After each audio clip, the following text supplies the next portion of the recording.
Okay, under the hood. There have been several modifications made by the previous owner and myself. Among them is the K&R air filter replaces the larger old style. The carburetor is a Rochester one, and I think that's favored by off-roaders because of its performance at angles. Not an issue for me, but that's the one it came with. Uh,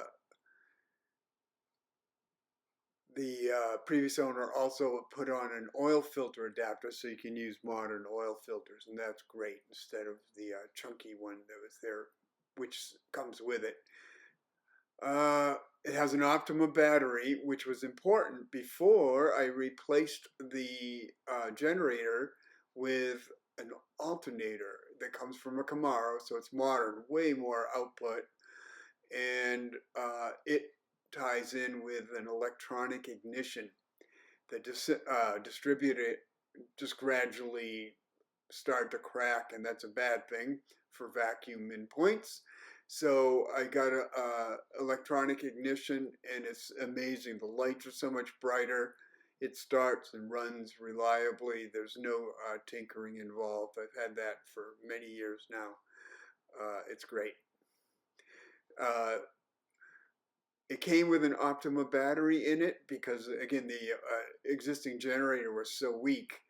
And that lasted for 11 years. I don't know how old it was when I got it, but I replaced this one about 2 or 3 years ago. So it's got another 8 years in it at least.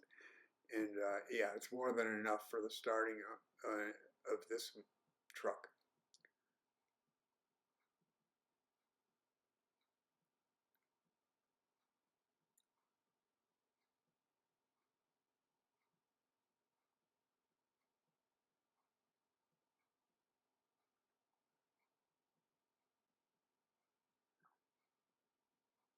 So coming around to the other side, we see that, again, there's a couple of flaws here and there on the surface.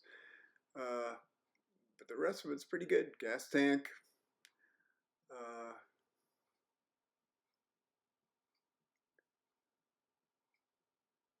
yeah, you can mount a spare on the back. There's a trailer hood. There's also fittings for a soft top and a tailgate if you ever put a tailgate in and replace the door. I had done that previously. That's for the tailgate. Tie downs.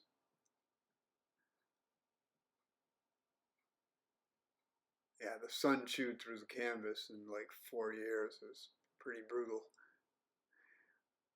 Those are the brackets for the 3 across seats in the front. Again, those are hard to come by. The seats themselves are pretty easy to get online.